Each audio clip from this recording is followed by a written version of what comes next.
नमस्कार दोस्तों, YouTube के महाविद्या ज्योतिष चैनल में मैं पंडित गुरुराज आप सभी दर्शकों का एक बार फिर से स्वागत करता हूं।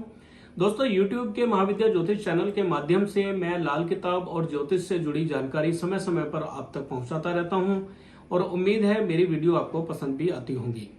दोस्तों, यदि मेरी वीडियो पसंद आती है तो वीडियो को लाइक करें, शेयर करें और चैनल को सब्सक्राइब भी कर लें ताकि इसी प्रकार की जानकारी समय समय पर आपको मिलती रहे।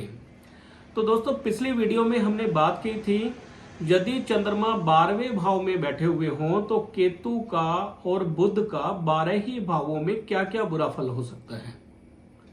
चंद्रमा 12वें भाव में बैठे हों तो बुध और केतु के फल को बिगाड़ते हैं।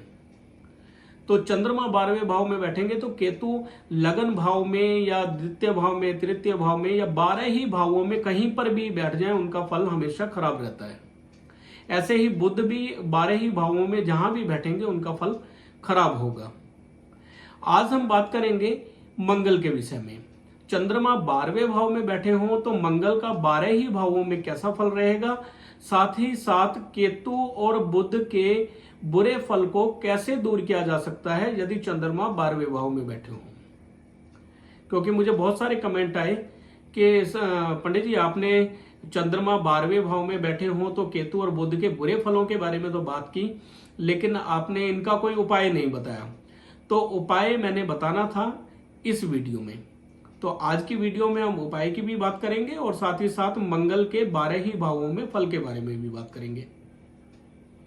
तो बात करते हैं, जब चंद्रमा 12वें भाव में हो और मंगल लगन भाव में आ जाए तो मंगल लगन भाव में आकर हर तरह से शुभ फल देंगे।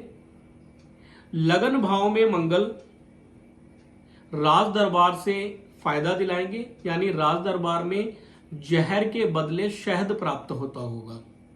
यानी वह इंसान जिसका जन्म कुंडली में 12वें भाव में चंद्रमा हो और लगन भाव में मंगल बैठे हों तो मंगल उनको राज दरबार से लाभ कराएंगे। सरकारी क्षेत्र में ऐसा इंसान सरकार से लाभ पाता होगा, सरकारी नौकरी में लाभ पाता होगा।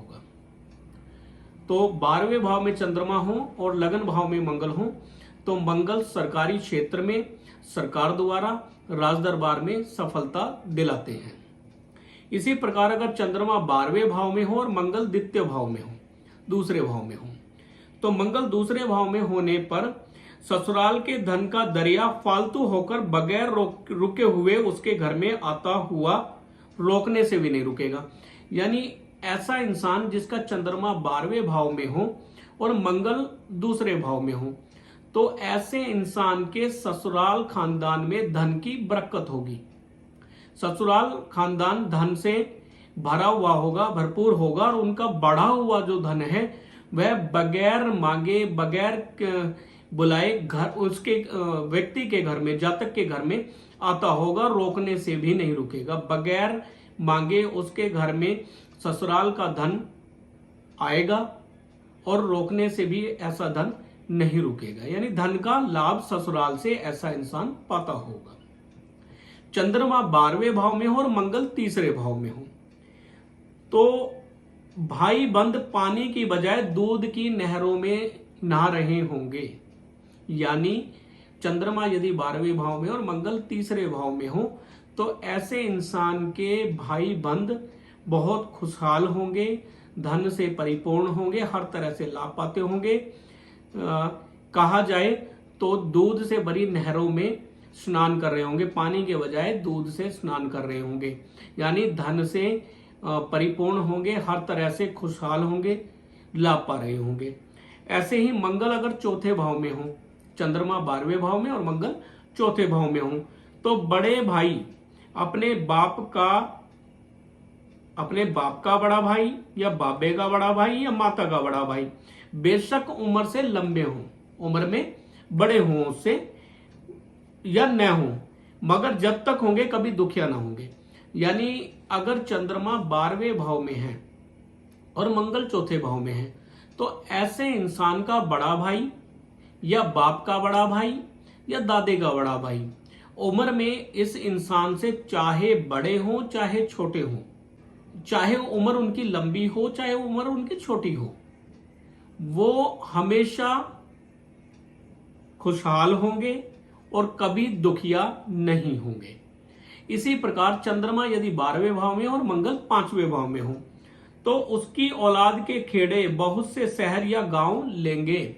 यानी ऐसे इंसान के जो बच्चे हैं, उसकी औलाद हैं, वो बहुत सी जगह पे अपना स्थान बना रहे होंगे। यानी बहुत सी जगह पे अपना उन्होंने घर मकान बनाया होगा, जगह जगह वो फैले होंगे, यानी तरक्की करते होंगे। इसी प्रकार अगर मंगल 6ठे भाव में बैठे हुए हों और चंद्रमा 12वें भाव में हो तो जिस रिश्तेदार से उसकी लड़कियों या लड़कों या माता खानदान के नाते होंगे वहां धन का दरिया खुद ब खुद बहने लगेगा। चंद्रमा 12वें भाव में और मंगल 6ठे भाव में हो तो ऐसे इंसान की बहन का रिश्ता अगर कहीं पे हुआ हो, या लड़कियों का रिश्ता कहीं पर हुआ हो, या लड़कों का रिश्ता कहीं पर हुआ हो, या माता खानदान के नाते, माता खानदान यानी मामा वगैरह, ऐसे जातक के मामा नाना, धन का दरिया वहां पर खुद ब खुद बढ़ता होगा, खुद ब खुद बहता होगा। यानी ऐसे जातक के मामा खानदान, बहन के रिश्तेदार, या लड़कों के ससुराल वाले, या लड़की के ससुराल वाले धन दौलत से परिपूर्ण होंगे, धन बढ़ता ही होगा। मंगल अगर 7वें भाव में बैठे हों, मंगल 7वें भाव में बैठे हों और चंद्रमा 12वें भाव में हों तो गृहस्थी हालत ऐसी उम्दा कि पानी मांगे तो दूध मिलेगा। यानी गृहस्थी हालत उत्तम होगी और इतनी उत्तम होगी कि इनसे अगर पानी मांगे तो दूध मिलेगा। यानी धन दौलत परिवार खुशहाल होगा, बरकत पाता होगा। अगर मंगल 8वें भाव में हो, मंगल 8वें भाव में मंगलिक कहे जाते हैं और मंगल बद होता है 8वें भाव में, लेकिन चंद्रमा 12वें भाव में हो तो कहा गया है मरना है तो मरेंगे जरूर, मगर गल सड़कर या जलकर नहीं मरेंगे, हादसे वगैरह में नहीं मरेंगे। यानी मंगल का यहाँ पर 8वें भाव में भी अशुभ फल नहीं मिलता है। मृत्यु होगी जरूर, लेकिन गल सड़कर, तड़प तड़प कर या बड़ी बीमारियों से जूझते हुए नहीं होगी। यानी मृत्यु भी सुखद होगी। चंद्रमा यदि 12वें भाव में बैठे हों और मंगल 9वें भाव में हो तो बुजुर्गों के घर घाट में जायदाद जद्दी वगैरह में दूध की नदियां होंगी। उसे खुद बेशक शहर से बाहर निकल कर जाने का हुक्म हो चुका हो। यानी ऐसे इंसान को, ऐसे जातक को चाहे शहर से दूर निकल जाने का आदेश हो गया हो, तड़ीपार का आदेश हो गया हो, जबकि मंगल 9वें भाव में हो और चंद्रमा 12वें भाव में हो। ऐसे इंसान के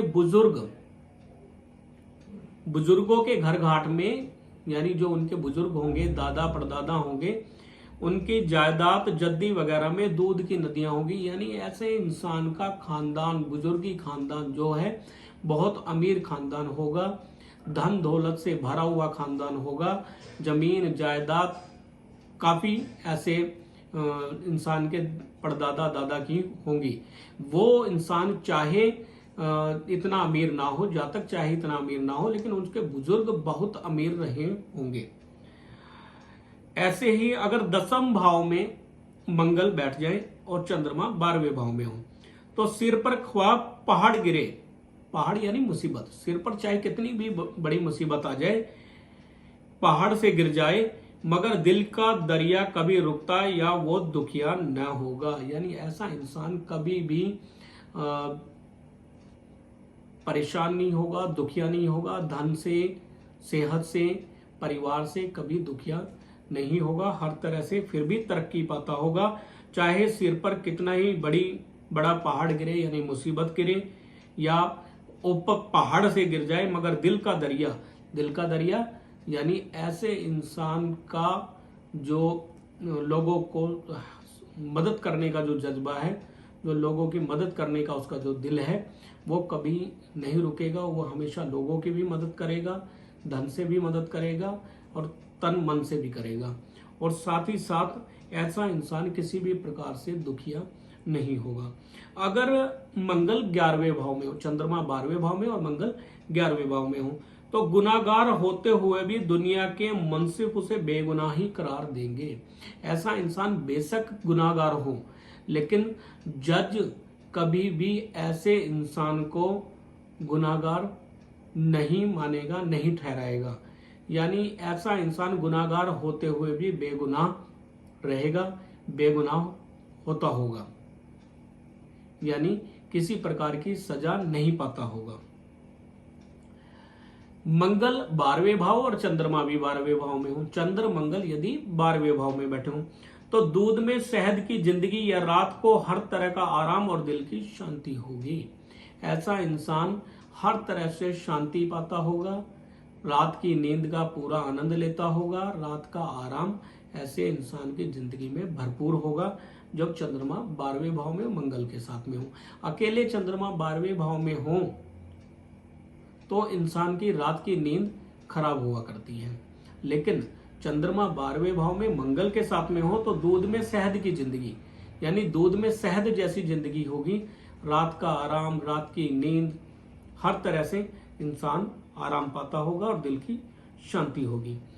तो यहाँ पर कुछ जो मैंने बातें बताई है, मंगल के 12 ही भावों में फल की बात की है जब चंद्रमा 12वें भाव में हो। अब यहाँ पे मददगार क्या होगा, किस चीज से मदद ली जाए, तो मी का पानी मददगार होगा, खामोशी व पसमादगी खुद की तबाही का सबब होगी। अब उपाय की बात करते हैं। चंद्रमा 12वें भाव में हो और बुध केतु मंगल अगर 12 ही भाव में कहीं पर हो, बुध केतु का क्योंकि फल यहाँ पे खराब हो जाता है, मंगल का तो फल उत्तम रहता है, लेकिन बुध और केतु का फल बहुत खराब हो जाता है। तो यहाँ पर क्या करना है, छत पे बारिश का पानी रखा जाए। बारिश का पानी किसी कांच की बोतल में कांच का ढक्कन लगा के छत के ऊपर रखा जाए। और खामोशी और लाचारी, यानी अगर ऐसा इंसान गुनाह होते हुए देखे, लाचार बना रहे, खामोश बना रहे, तो यह उसकी तबाही का सबब होगा।